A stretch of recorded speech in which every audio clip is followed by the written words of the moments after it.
अमीर गरीब बहू की दिवाली। अब तो न चावल के डिब्बे में पैसे हैं न दाल के डिब्बे में। आज धनतेरस है, कल छोटी दिवाली और फिर बड़ी दिवाली। भगवान हमें इतना गरीब क्यों बनाते हैं कि हम कुछ त्योहार भी न मना पाए ठीक से। क्या बनाऊं? खिचड़ी बना देती हूँ, यही सही रहेगा। स्वाति चूल्हे पर खिचड़ी बनाने लगती है कि उसकी 10 साल की बेटी मम्मी मम्मी करते हुए आती है। मम्मी मम्मी, मुझे फुलझड़ी चाहिए और अनार भी। घर के बाहर बहुत सारे बच्चे आज से ही पटाखे जला रहे हैं, मुझे भी पैसे दो ना। नहीं आलिया, 2 दिन बाद दिवाली है, हम तभी पटाखे लेकर आएंगे और अभी मेरे पास पैसे नहीं है। मम्मी आप हमेशा ही यही बोलती हो। पिछली बार भी नए नए कपड़े नहीं पहनाए और पटाखे के नाम पर आपने एक अनार बम दिया था और मिठाई तो एक भी नहीं दी थी मुझे। इस बार अच्छे से दिवाली मनानी है, मुझे पटाखे भी चाहिए, अभी चाहिए, मतलब अभी चाहिए। आलिया, कितनी बार बोला है मुझसे जिद मत किया करो। वैसे ही घर में पैसे नहीं हैं और दिवाली मनाने की अलग टेंशन है। आप बहुत गंदी हो मम्मी, आप बहुत गंदी हो, आप मेरी कोई बात नहीं मानती हो। हे भगवान, ये मुझसे क्या हो गया? आलिया बेटा, मुझे माफ कर दे। गुस्से में स्वाति अपनी बेटी पर हाथ उठा देती है और आलिया कोने में बैठकर रोने लगती है। इतने में तेज आंधी चलती है तो उसके घर की छत थोड़ी सी टूट जाती है, जो कि घास वगैरह से बनी हुई थी। हे भगवान, वैसे ही घर में पैसे नहीं है, ऊपर से छत भी टूट गई। अब इसे भी ठीक करवाना पड़ेगा। सर पर दिवाली है, अपनी बेटी को पैसे दूं, घर ठीक कराऊं, राशन लाऊं या क्या करूं, कुछ समझ नहीं आ रहा। क्या हुआ भाग्यवान, तुम इतने परेशान क्यों हो? अरे ये कैसे टूट गई? इसी को देखकर तो मैं परेशान हो रही हूँ। अजी, आप कुछ पैसों का जुगाड़ कर पाए हैं क्या? राशन भी नहीं है, आलिया को पटाखे चाहिए और अब ये छत भी ठीक करानी पड़ेगी। कहाँ स्वाति, मैंने मालिक से पैसे मांगे, वो दे ही नहीं रहे हैं। अब मैं क्या कर सकता हूँ? और रही इस छत की बात, तो मैं इसे खुद ठीक कर दूंगा, लेकिन फिर भी दिवाली की पूजा के लिए तो पैसे लाने ही होंगे। आप उनसे पैसे मांग कर देखिए, मैं भी कोई काम ढूंढ लेती हूँ। मैं हमारी बेटी को ऐसे परेशान होते हुए नहीं देख सकती।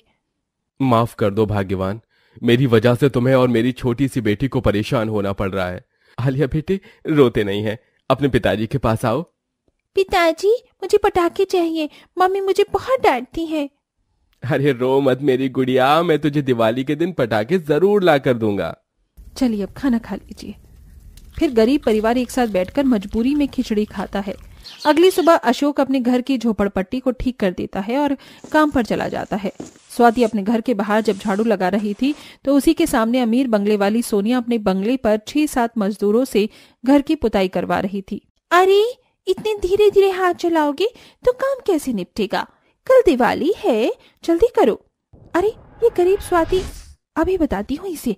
ओफो, मेरा घर कितना बड़ा है, 6-7 मजदूर होने के बाद भी काम खत्म होने का नहीं नाम ले रहा। ऊपर से इतना महंगा पेंट करवाया है, डेकोरेशन भी करवाना है, कैसे होगा सब? अरे स्वाति, तुम्हें तो कोई काम नहीं है तो मेरे घर आकर कुछ काम कर दो।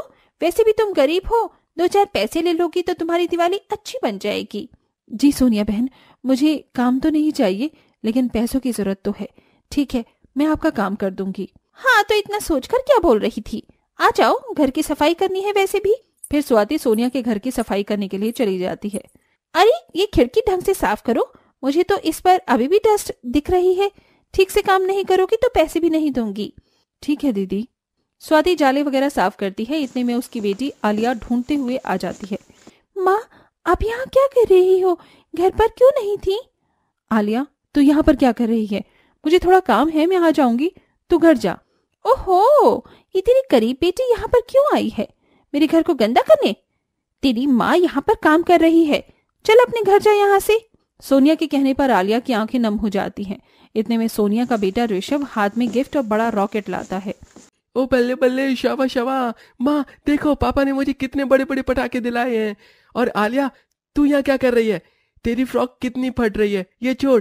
देख, मेरे पापा ने कितने बड़े पटाखे दिलाए मुझे, और दिवाली के लिए 2 कपड़े दिलाए हैं, दिन के लिए अलग, रात के लिए अलग, और मिठाई भी खाऊंगा। तुझको तो ये सब मिलेगा नहीं ना, तेरा तो घर भी झोपड़ी जैसा है। ऋषभ बेटा, ऐसे नहीं चिढ़ाते। आलिया बेटा, चॉकलेट रख लो। विराट जैसे ही उसे चॉकलेट देता है, सोनिया उससे चॉकलेट छीन लेती है। क्या जरूरत है इन गरीब लोगों पर इतना प्यार न छेवार करने की? मुझे नहीं दे सकती तुम? फिर स्वाति के इशारा करने से आलिया अपने घर चली जाती है। सोनिया के घर सफाई करने के बाद सोनिया गरीब स्वाति को 500 का नोट देती है, जो कि उसके लिए बेहद कम थे। इसे वो अपने घर का राशन और पूजा का सामान ले आती है। ये क्या, मैं तो अपनी बेटी के लिए कोई पटाखा नहीं खरीद पाऊंगी। अब इस 10 रुपए से क्या होगा? सुनिए भैया, मुझे एक फुलझड़ी दे दीजिए। 10 रुपए का कोई पटाखा आता है क्या आजकल? 20 का है वो। भाई साहब दे दीजिए, आपकी बहुत कृपा होगी, कम से कम मेरी बेटी खुश हो जाएगी। ये तो मेरा दिमाग खाने लग गई गरीब कहीं की। इसे खरा पटाखा दे देता हूँ। ये लो। स्वाति खुशी से वो फुलझड़ी लाकर अपनी गरीब बेटी को देती है, जिससे वो खुश होकर उसे जलाती है तो जलती ही नहीं है। मम्मी, आपने मुझे बेवकूफ बनाया ना, ये खराब पटाखा देकर फुलझड़ी जल भी नहीं रही है। आप बहुत गंदी हो। आलिया फिर से रोती हुई चली जाती है। ये देखकर स्वाति को बहुत दुख होता है। कुछ देर बाद वो देखती है कि उसकी बेटी जमीन पर कुछ ढूंढती है और एक छोटे से लोहे को उठाकर कबाड़ी वाले को देती है। अंकल अंकल, इसके मुझे कितने पैसे मिलेंगे? अरे बेटी, तुम इसे बेचकर क्या खरीदोगी? अंकल, मेरे को फुलझड़ी जलानी है, वही लाऊंगी इन पैसों से। ये लो बेटा। आलिया कबाड़ी वाले से पैसे लेकर 2 फुलझड़ी खरीद कर ले आती है और बड़े प्यार से उसे जलाती है। ये हाँ, मजा आ गया, मजा आ गया। ये फुलझड़ी तो जलती भी है। अपनी बेटी को देखकर स्वाति खुश भी होती है, पर उसे एक दुख भी था। मैं कितनी बेबस माँ हूँ कि अपनी बेटी को पटाखे लाकर उसकी दिवाली अच्छी मनाकर खुश भी नहीं कर सकती। ये हाल हो गया है कि कबाड़ा बेचना पड़ रहा है। मम्मी देखो, मेरी फुलझड़ी चल रही है। आप लाइट वगैरह कब लगाओगे हमारे घर पर? देखती हूँ बेटी। अशोक को तब भी पैसे नहीं मिलते हैं। फिर जैसे तैसे गरीब परिवार लक्ष्मी माता के बिना बताशे रखकर पूजा कर बाहर आते हैं, तो वो ये देखते हैं कि कैसे अमीर परिवार और उसका बच्चा दिवाली के अतरंगी पटाखे जला रहे हैं। अरे वाह, ये कूदो कूदो चक्री पर कूदो। ये देखिए, विराज हमारा बेटा कितना खुश है, और वो अनार बम तो देखो कितना कलरफुल है। वैसे बहुत महंगे आए हैं ये पटाखे। फिर ऋषभ जैसे ही रॉकेट में आग लगाता है, वो रॉकेट ऊपर जाने की बजाय सोनिया के पल्लू में लग जाता है, जिससे वो बहुत डरती है। विराट उसकी कोई मदद नहीं कर पाता। इतने में स्वाति नलका चलाकर बाल्टी में पानी भरकर उस पर पानी डाल देती है और उसकी जान बचाती है। सोनिया बहन, तुम ठीक तो हो ना? थैंक यू स्वाति, आज मैं बाल बच गई, वरना पूरे कपड़ों में आग लग जाती। और विराट, तुम खड़े खड़े क्या देख रहे थे? मेरी मदद नहीं की?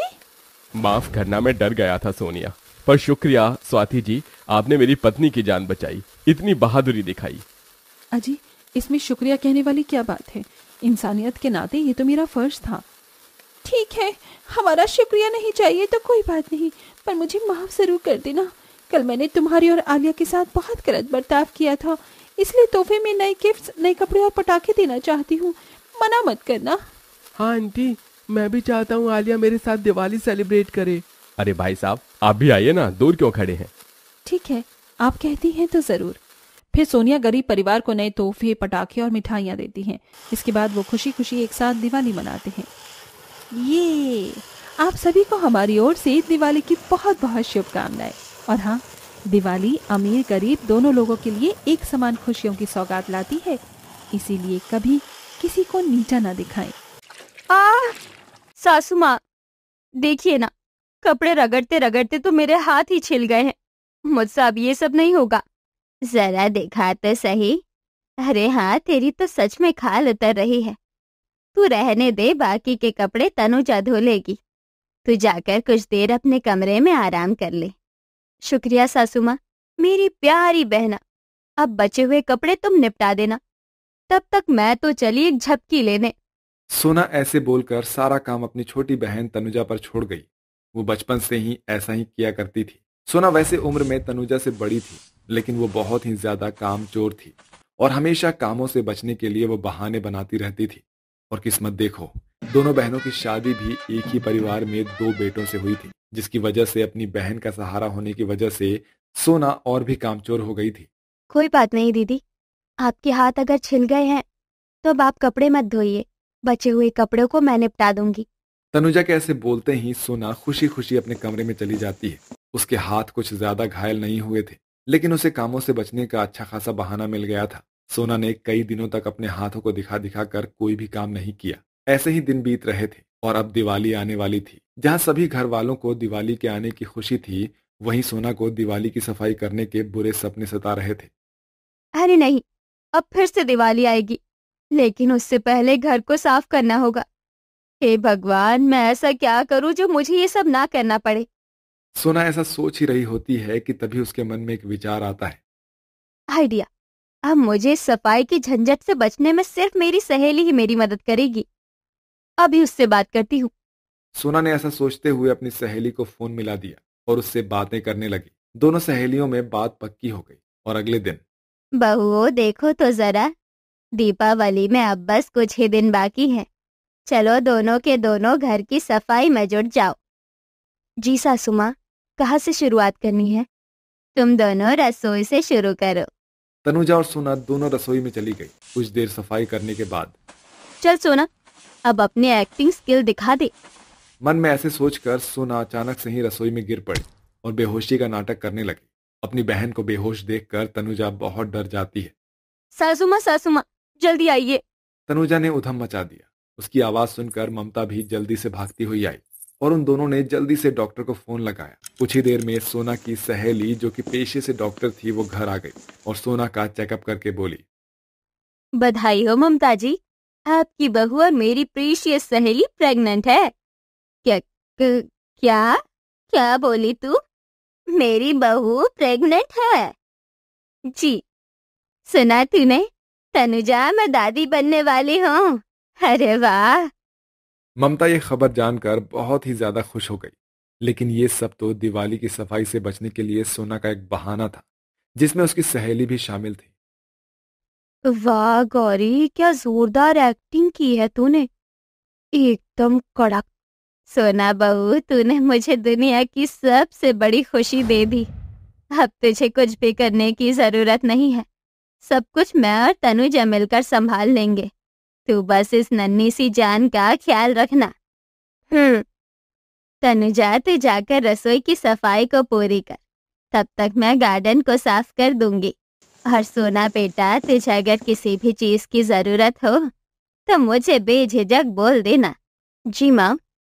सोना का प्लान कामयाब हो चुका था। बेचारी तनुजा जाकर अकेले ही घर की पूरी सफाई में लग जाती है और सोना मजे से अपने कमरे में बैठी हुई किताबें पढ़ रही होती है। मेरा तो मन दही भल्ले खाने का हो रहा है। अभी इस जमुना को तंग करती हूँ। तनुजा, तनुजा। हाँ दीदी। तनुजा, मेरा मन दही भल्लों का हो रहा है। अच्छा, आप कुछ देर इंतजार कीजिए, मैं अभी बना कर लाती हूँ। बेचारी तनुजा को सफाई छोड़कर सोना की बातें माननी पड़ती है। इसी तरह से 2 दिन बीत जाते हैं। तनुजा ने रसोई से लेकर स्टोर रूम तक घर के एक एक कोने की सफाई कर दी थी। इस बीच उसे अपनी झूठी बहन की सेवा भी करनी पड़ रही थी, लेकिन सोना को अपनी बहन पर जरा भी तरस नहीं आता था। ऐसे ही दिन बीत रहे थे और एक दिन मैं तो अब बैठे बैठे ही थक गई हूँ। कुछ देर छत पर जाकर ताजी हवा खाकर आती हूँ। सोना अपने बिस्तर से उठ गई और उठकर छत पर जाने लगी। घर में सिर्फ तनुजा थी और वो भी अपना कमरा साफ कर रही थी, इसलिए सोना पर किसी ने भी ध्यान नहीं दिया। ऐसा लग रहा है जैसे कि मैं सच में ही प्रेग्नेंट हूँ। चल सोना, थोड़े हाथ पैर चला। सोना ऐसे बोलते हुए छत की सीढ़ियों पर चढ़ने लगी। अभी वो चढ़ ही रही थी कि उसका पांव फिसल गया और वो सीढ़ियों से गिर पड़ी। सोना सीढ़ियों से गिरकर जोर जोर से दर्द से कराहते हुए चिल्लाने लगी और फिर कुछ देर बाद वो बेहोश हो गई। तनुजा उसकी आवाज सुनकर भागती हुई आई और उसे जल्दी से अस्पताल लेकर पहुंची। हे भगवान, दीदी को ना जाने अचानक से क्या हो गया। मुझे मम्मी जी को बता देना चाहिए। तनुजा ने जल्दी से अपनी सास और सोना और अपने पति को इस बात की खबर कर दी। सभी अपने अपने काम छोड़कर जल्दी से अस्पताल आ गए। सभी बहुत ज्यादा घबराए हुए थे। हे भगवान, तनुजा, क्या हुआ सोना को? माँ, वो इससे पहले तनुजा कुछ बोलती, सोना की मरहम पट्टी करके डॉक्टर बाहर आ गए और बोला, घबराने की कोई बात नहीं है, सोना जी बिल्कुल ठीक है। बस चोट लगने की वजह से वो बेहोश हो गई थी। शुक्र है डॉक्टर। मेरा होने वाला पोता या पोती तो सही है ना? जी, ये आप क्या बोल रही हो? हाँ डॉक्टर, मेरी बहू प्रेग्नेंट है ना? जी, आपको शायद कोई गलतफहमी हुई है। आपकी बहू प्रेग्नेंट नहीं है। हमने अभी अभी सारे चेकअप किए हैं। हैं? तो इसका मतलब? सभी सोना के निकम्मेपन को अच्छे से जानते थे, वो सभी सोना की इस साजिश को भी अच्छे से समझ गए। उस समय तो किसी ने सोना को कुछ भी नहीं बोला और उसे शांति से घर ले आए। मगर अगले दिन सोना बहू, चल जल्दी से जाकर बाहर की सफाई कर दे। सासू माँ, मुझे चोट लगी हुई है, अभी कल ही तो मैं अस्पताल से लौटी हूँ। आपको शर्म नहीं आती? अरे मेरा नहीं तो मेरे होने वाले बच्चे के बारे में ही सोच लीजिए। सोना के ऐसे बोलते ही ममता ने उसे एक करारा सा थप्पड़ मारा। अब तो झूठ बोलते हुए थोड़ी सी शर्म कर। अरे पागल, तेरा झूठ कल ही हम सबके सामने आ गया है। ममता की बात सुनकर सोना का मुंह उतर गया। तो क्या आपको सब कुछ पता चल गया? हाँ, चल गया। कामों से बचने के लिए तूने हमें इतना बड़ा धोखा दिया। अरे एक बार भी तुझे अपनी बहन पर भी तरस नहीं आया? ये बेचारी सारा सारा दिन काम में लगी रहती थी और तू। ममता की बातें सुनकर सोना को उसकी गलती का एहसास हुआ। सासू माँ, मुझे माफ कर दीजिए। मैंने जो भी किया उसके लिए मैं बहुत शर्मिंदा हूँ। माफी मुझसे नहीं, तनुजा से मांग। इसी पर सारा लोट पड़ा है। नहीं माँ, मुझे दीदी की माफी नहीं चाहिए। बस दीदी आगे से कोई झूठ मत बोलना। अपनी बहन की बात सुनकर सोना को और भी ज्यादा पछतावा हुआ और उसने माफी मांगते हुए फिर कभी भी ऐसा ना करने की कसम खाई। उस दिन के बाद से सोना कभी भी अपने कामों से नहीं बची और सभी खुशी खुशी रहने लगे।